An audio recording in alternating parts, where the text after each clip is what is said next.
Greetings, mortals. Welcome to Fatal Fortunes. I'm Al. I'm Will.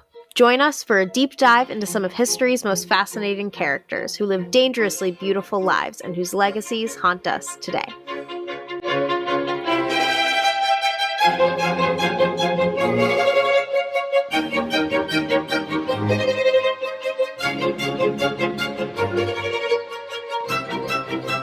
Hi, guys. So we haven't done anything like this on Fatal Fortunes yet, but 50 million people around the world have watched the Harry and Meghan interview, and we just can't stop thinking about it, talking about it, drooling over it. So we wanted to just bring you guys a special episode, maybe start this as a thing of doing discussions about things that are like just kind of crazy, not necessarily fatal. And yeah, Will, what are your general thoughts on the interview?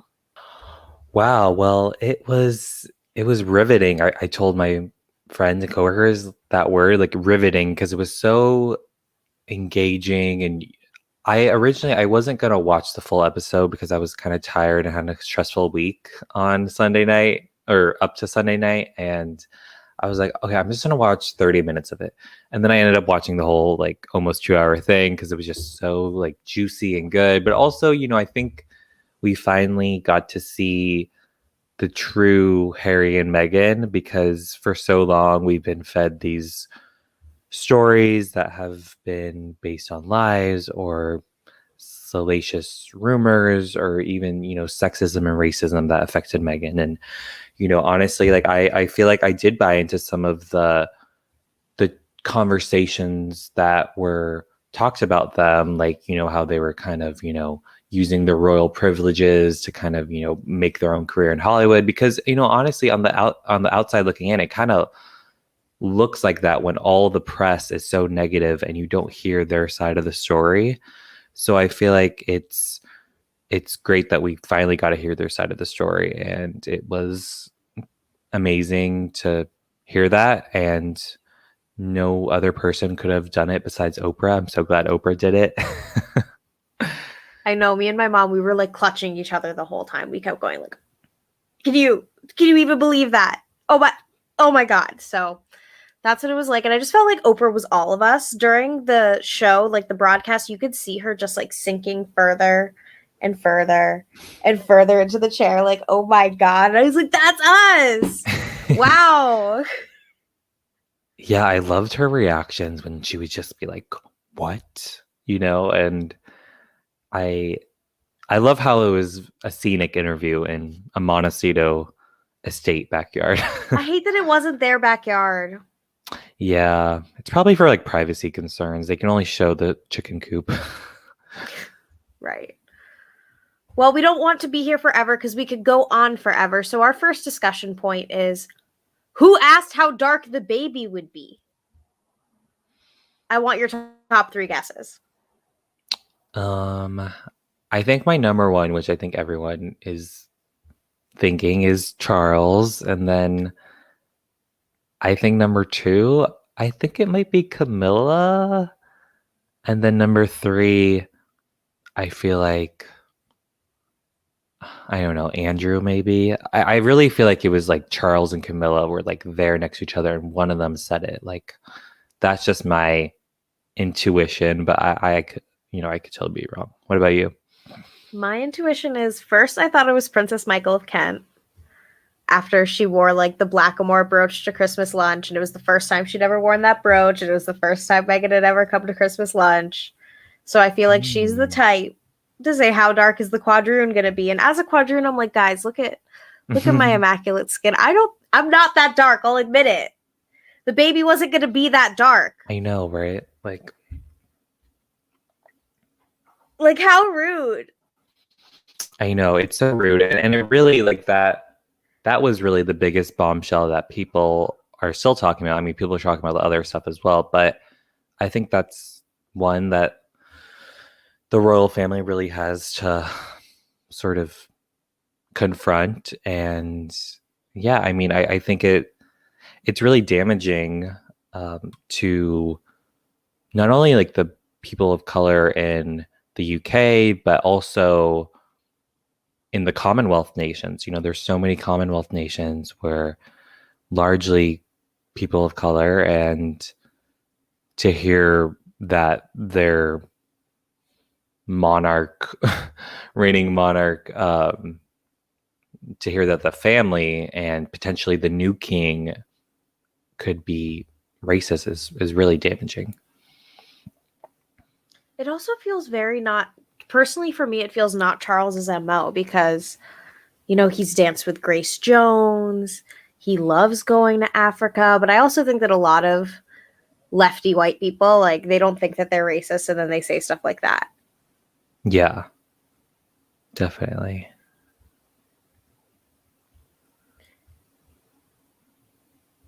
So, do we think that the racism between Meghan and Archie is just going to go on forever? Do we think that they're ever going to be let back in the family? Do we think that they're exiled straight Wallace Simpson and Edward the Eighth style? Yeah, I don't know. I mean, I think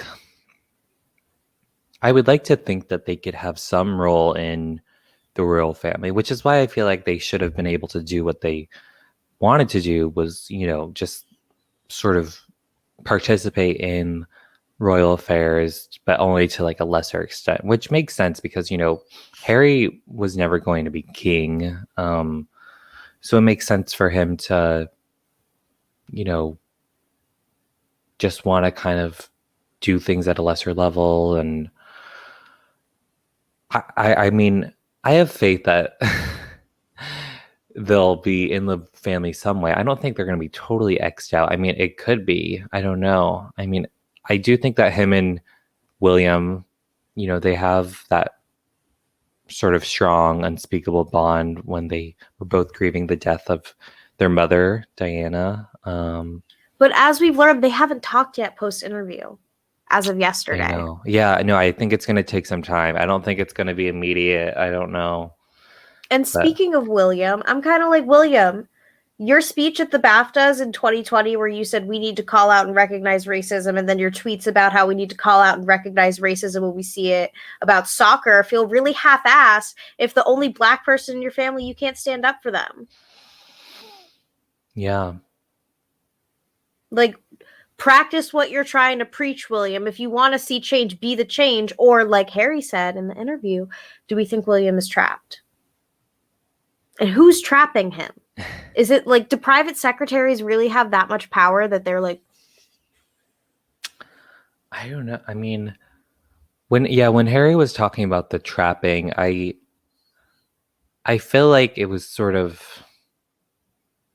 metaphorical in the sense that it's like it's kind of just the whole, like, everything, the whole monarchy, the system, the secretaries that are advising people, the communications department, the people that are above him, in his own family that are dictating what he can do.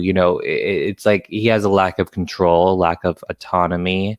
And I like how Oprah, sort of called out that Harry, has lived such a privileged life and, has access to really anything in the world that he wants, except, the access to sitting down with his family right now. But you can still feel you can still go through mental health struggles, even if you live in the greatest of palaces. Like, I think people need to realize that.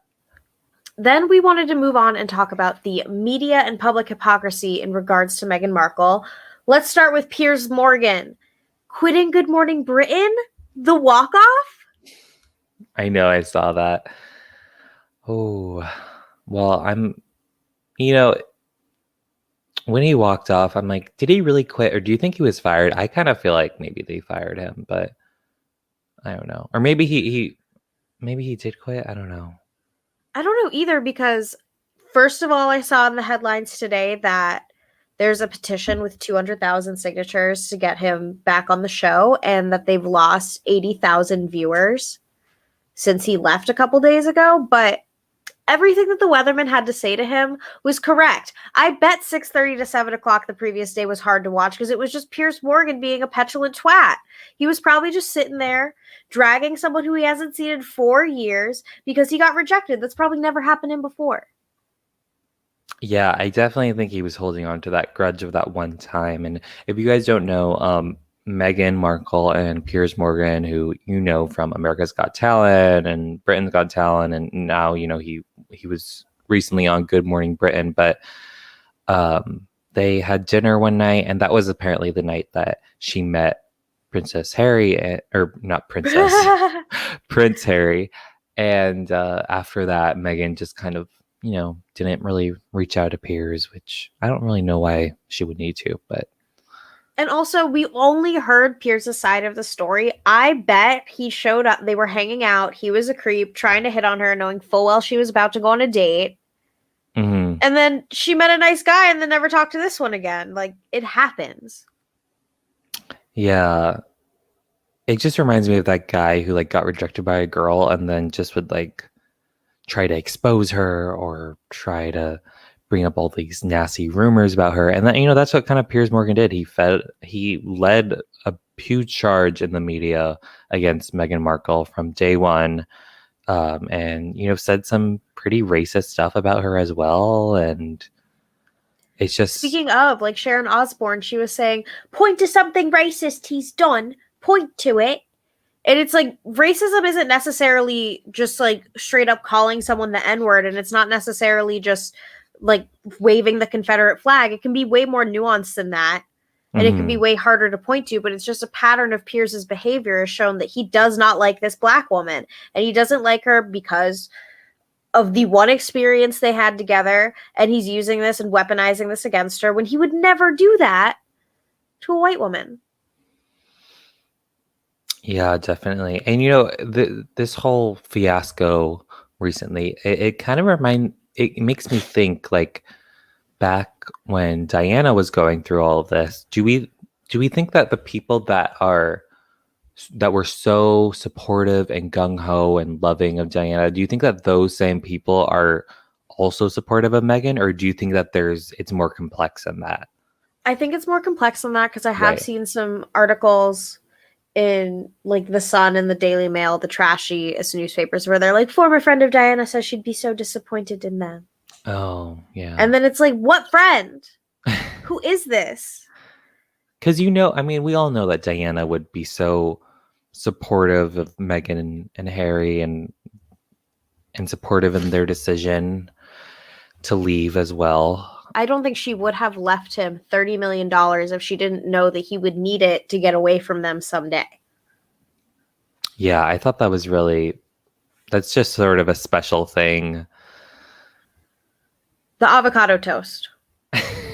Who told Meghan about the avocado toast story? And if you don't know what this is, so basically, when Kate married into the family back in 2011, I woke up at 5:30 in the morning to watch that. Basically, she brought avocados to the royal family. She brought a tropical vegetable to the royal family, and everyone said, "Oh my God, look at how healthy, the omega-3s.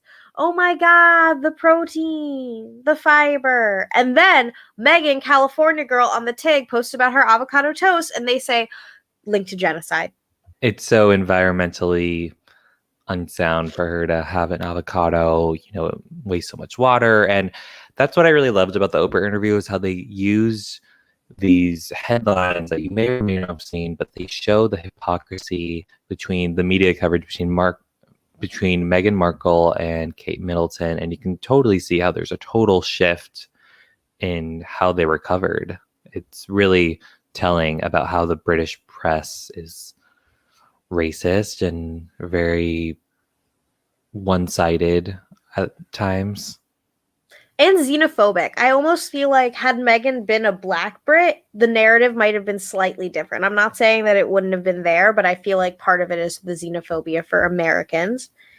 And branching off of that same difference in coverage you were speaking of, the flower girl thing. I had lived in my mind that Kate had cried about the flower girl thing and about these damn tights. I even thought I read it in the Omid Scobie book, Finding Freedom. But apparently that's switched. Why couldn't a tweet have just solved that? Yeah, and I think the whole flower girl story about, the allegations that at first that Meghan made Kate cry, but then in the interview, Meghan reveals that it was Kate the one who made her cry about the flower girl dresses on the day of her wedding. And yeah, it is suspicious that, it didn't emerge until like 6 months after the wedding or something, and it was reversed. But I mean, I don't know. Do you think like the palace would have like orchestrated that, or do you think maybe it was just someone in the family, or What I had heard at the time when it first dropped was that Carol Middleton is the one that had dropped it, and like from her is where the information came from. And then the woman who first broke the article, she's like, I totally disagree that you all think that I'm wrong. Even though like she's like on a talk show and they're calling her out, they're like, but they just categorically denied it and said it was opposite. And she's like, I disagree. I heard from great sources. They were like, the people involved are telling you. She's like, disagree, can't. Samantha Markle sucks. Anything that they asked about her family made me so sad. I can't believe that her father, after the interview, he went on another talk show that following morning and he said, he's put himself in this place. So I'm glad that he can at least recognize that he has dug himself into this hole of never meeting his grandchildren, not having a relationship with his daughter. And that he also said, I will not stop going on talk shows until they reach out to me. Which, Yeah. why would I reach out to you if you're doing that? You're just going to say what we reached out about. Yeah, I feel really bad for Meghan about that. And, I don't know all the dynamics and intricacies of her family, but I do think it's hard when you have these family members of yours who are kind of estranged, who are trying to just kind of make money off of you by trashing you. And also, I think that sort of led into some of the negative press about Meghan and also kind of the negative perception, because traditionally in royal families, the families are of nobility and there aren't these, sort of all these divides and stuff. There may be, secretly, but not so publicly. So I think people didn't like that, this sort of family was getting into the royal family, but it's not Meghan's fault. It's her sucky dad and stepsister's fault. So let's get into Archie's title. I was furious when they showed me the baby for the first time and they said, yeah, just Master Archie. That's it. Because I'm sitting here like first Black member of the British royal family in millennia, and I don't get to call him Prince Archie. Are you kidding? So now that we know this wasn't their decision, flabbergasted. Yeah. And, I was a little confused about this at first because I thought like, okay, well, Prince Harry isn't the brother of the king yet, and he's not the son of the king yet. But I think what people have been saying is that Archie deserves that title when he is in that correct royal position. Is that correct? Yes. So according to George V letters patent of 1917, he wanted to slim down the royal family. This is also a similar time as to when he was changing the royal family's name from Saxe-Coburg-Gotha to Windsor. He said that only people that can be, he like eliminates the title of Highness. So you could have that title before this. And then he also makes it so that only the children of the monarch can be princes or princesses. The male line grandsons of the monarch can be princes or princesses. And then the oldest grandchild of the Prince of Wales, so George, can be prince or princess. Then the queen, she in, I don't know, the early 2010s made it so that Charlotte and Louis could also be princes and princesses, even though they're great grandchildren of the monarch who are not in the direct line. So when Charles becomes king, Archie should by law be a prince. But the thing is there's now a precedent for just ignoring the law because Edward and Sophie, the Earl and Countess of Wessex, who are the Queen's youngest children, their children, so the Queen's grandchildren, are just Lady and Viscount, not Prince and Princess. And they said that they plan to allow them to choose if they want to be princes or princesses when they're 18. Cool. Got it. Yeah. And a lot of people are twisting what Meghan has said. Like, they twisted Meghan's words into that he should be a prince right now. But she was literally said, like, when Charles is king, is how she started the sentence. Yeah. And I think Meghan and Harry, they were really most concerned about sort of the protections that Archie would get because, being the first person of color to be in this family, I think it only makes sense for him to have some royal protections. It only makes sense. Anyone who is connected to Diana in any way needs a bodyguard. I'm sorry. But Wait it's one kind of the second. truth. I think I need to just let Joan out of the room I put her in because I think she's... One sec.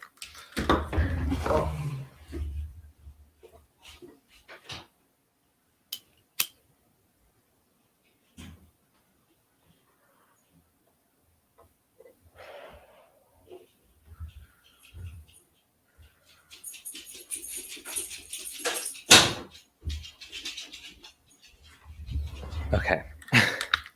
There she goes. Yeah, and why does Prince Andrew still get royal protection? That doesn't make sense to me. I'm almost disappointed Oprah didn't bring it up. Yeah. Because they did speak of Andrew in like the sense of they went to Royal Lodge and that's when she met the Queen for the first time. But yeah. And people are even calling for them to lose Duke and Duchess of Sussex titles. I'm like, shut up. Unless they take Andrew's titles too, I don't want to hear it. I don't. No, yeah, I agree. And there was that tweet that like instead of Meghan being interviewed, it should be Andrew being interviewed by The FBI. the FBI. Like, that is honestly the more pressing issue. Definitely, for sure. Okay, So Meghan, she's the patron of a mental health charity, and this was another big revelation that she was being denied mental health resources while she was in the palace, or while she was, at Kensington.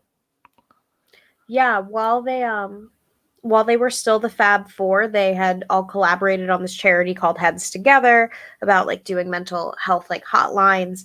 And Meghan said that she sent emails and has letters saying like, I need help. I need to go somewhere to like Switzerland. I do not want to be alive anymore. And they said, sucks, this kind of happens to all of us. And I can't believe that as the head of like as a family who advocates for mental health charities, they have no idea how to actually handle mental health. Yeah. And we've seen this before. We've seen the mental health struggles with Margaret, with Diana, with a bunch of others in the royal family. Harry and William themselves, they've both talked about being in therapy. Yeah.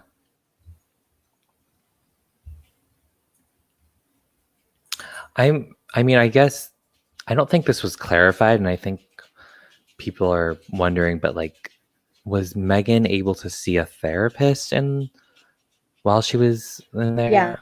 But she felt like she kind of needed a little bit of a break, I think. I think that's what it was, right? She needs to like go somewhere, and yeah. Because I can imagine, like we said, a gilded prison could be quite suffocating, especially when you're pregnant for the first time, going through a whole bunch of crazy hormonal changes.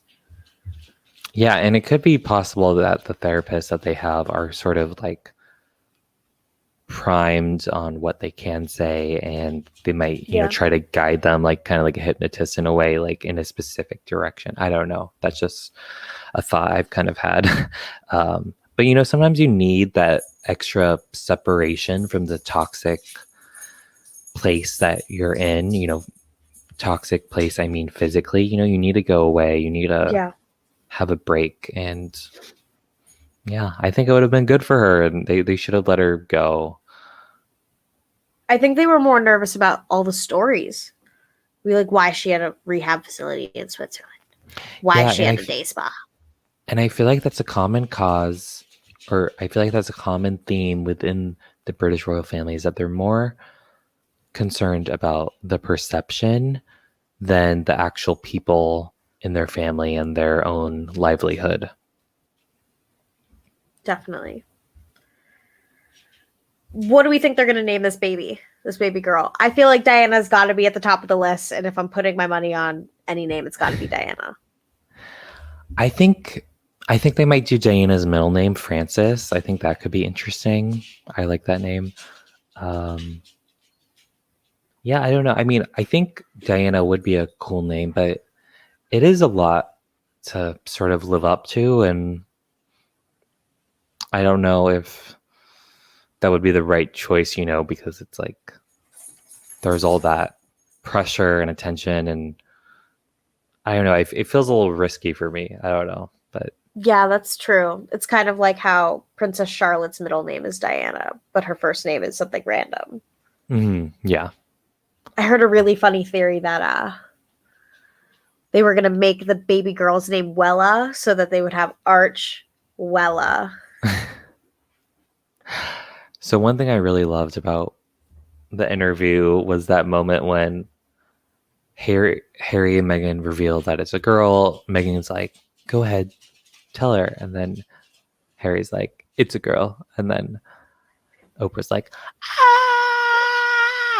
And then Harry does this really cute thing, which you guys should look at. He goes like, yeah, like he does a little like, yeah, like it's so cute. And then Oprah's like, you're going to have a daughter. And I just, in like the worst British accent, but Oprah is all of us. That's us. That's all of us. Yeah. So let's talk about Queen Elizabeth's statement. Did you read it? Yeah. Apparently it's only 64 words. Like, are you kidding me? I know. I felt like she really could have done better. She just basically said, that they're saddened to learn the full extent of Meghan and Harry's experience, which, there could be a couple bits where Queen Elizabeth wasn't aware of, but I think she's the grandmother and she's, she's the in queen, everyone's business. He's the prince. Like, she should know what's going on with Harry and Meghan, I think, especially because they're such like a important part of the monarchy and culture now. And they said that, well, recollections may vary.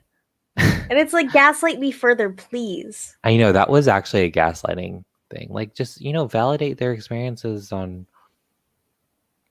it should have just been a firm stand against the racism. And they didn't even use the word racism. Yeah. They said like the allegations of race or something. And it's like, what do you mean? That's just a thing. Like, huh? You mean racism? Meghan did suddenly start being black after she got married. Yeah. I know. I was disappointed by that because, I feel like I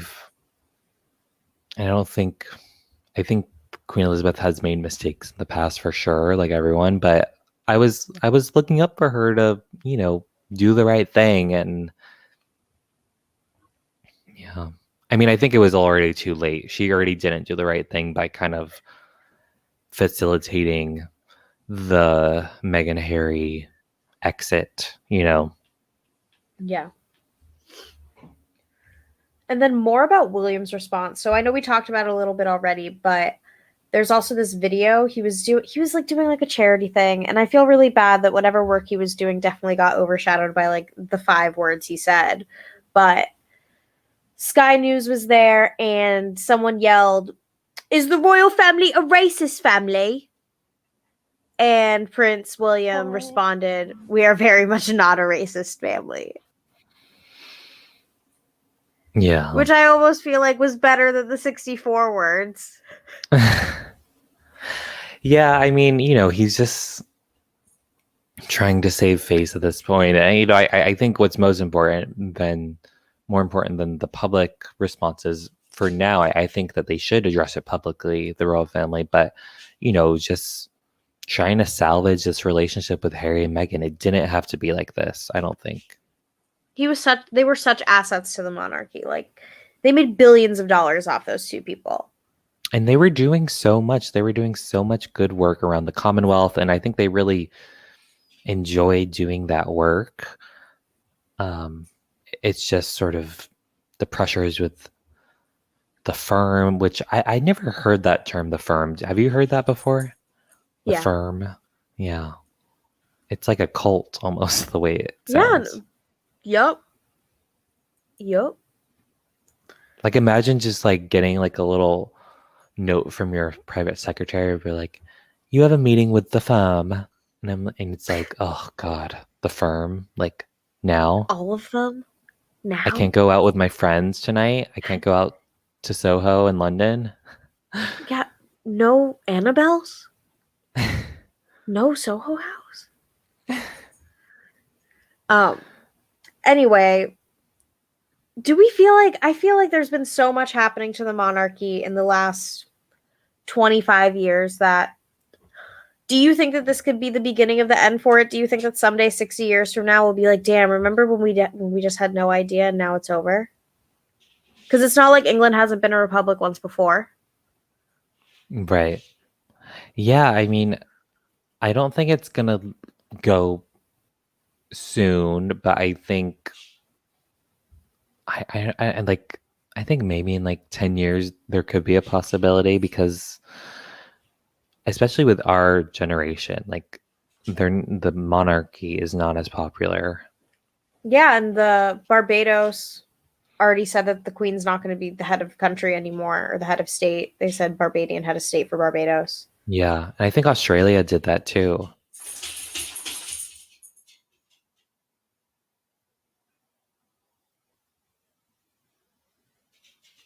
Yeah, I don't know if you could ever.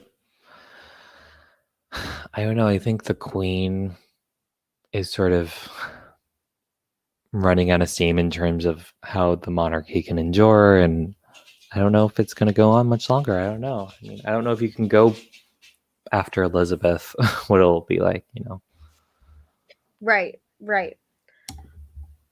And And people just, I can't believe Charles doesn't answer Harry's calls. The only person in this whole family that any of us really like is Harry. And you're telling me that the future king's not answering his calls after all this boy's been through? I know. And that's another reason why I feel like the monarchy is on an edge of crashing down, is because people don't really like Charles. I mean, there are some royalists, loyalists who still love Charles just because he's royal, but he's not as popular because of what he did to Diana, and now what he's And now done. we're all watching it play out on TV. Yeah. Right as the new, like, the Charles age is going to air, like, in real life. Yeah. But yeah, So I've never for the first time in my whole life, I'm like, we don't need a monarchy. Don't I need feel it. that. And especially bouncing off of what Meghan McCain said, which we didn't talk about, but I thought it was so funny that she tried to connect Oprah Winfrey and Meghan Markle talking to the founding fathers. Well, she was like, this interview has the potential to end the monarchy, and you know what? I'm all for the end of the monarchy. Our founding fathers did that, and it's just like, well, yeah, they also like orchestrated like a genocide of a people and building the country off of slaves. And she's like, yeah, go to Mount Vernon and like feel the energy of the spirit. And it's like, Okay. Yeah. So what do we think about Meghan and Harry's future? I mean, like I said in the beginning, I feel like my perspective has changed. And at first, from just the outside looking in, it kind of did look like they were kind of making a quick escape from the royals to kind of jumpstart their career in Hollywood. But now it's like, okay, well, they're doing it to spotlight really important causes, to spotlight their work they're doing with charity and have important conversations. And I'm like, you know what? Sure. They're a good looking couple. They're well spoken. They seem really passionate and genuine, and they seem like the most like genuine royals that we've had in a while, you know. I also think it's really funny that when they showed Harry and Meghan in like their sanctuary at the chicken coop, someone also spotlighted that Diana had on like $4,700 earrings. It was like Oh. living authentically in $5,000 earrings. It's like, yes, she is. Okay, she is.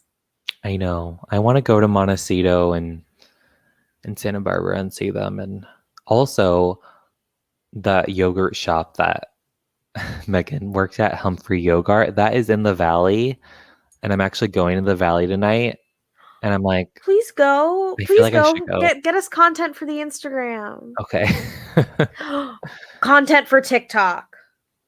Yes. Wait, that's actually a good TikTok idea. Well, you know, on Heather McDonald's podcast, Juicy Scoop, they like were talking about how like, oh, Joan, I have my dog here, by the way, guys, if you hear any. But Megan, I think in the interview said that she was like only 13 or something. I'm not sure if that's true, but I mean, it's possible. People have worked places when they're 13, but Yeah, I thought that the working age was 14, but what do I know? Also, what I want from Harry and Meghan is for them to bring Archwell Audio back, because I'm looking at their thing and they've only had one episode and it came out December 29th, 2020. It's March. oh, It's really? March something. It's March 12th. And there's no new episode for 2021 of this damn podcast that Spotify paid like $200 million for. Yeah, we need more of that. And I hope they make an appearance to the Met Ball. You know they're invited. That'd be so amazing. Yeah, when the Met Ball is a thing. Well, guys, I think this is all we really have to say about the Harry and Meghan interview until there's, more clips. Oprah said that they sat down for 3.5 hours and they edited it down to an hour 30. So I think she's just going to be rolling out more clips as time goes on. And if this is something you guys like, we would love to cover that again for you as well. Yeah, it's kind of fun to do like kind of fatal fortunes about stuff that doesn't involve people dying. So, yeah, thank you guys so much. And be sure to check us out wherever you're listening, Spotify, Apple, YouTube. You can see us on YouTube with your own eyes.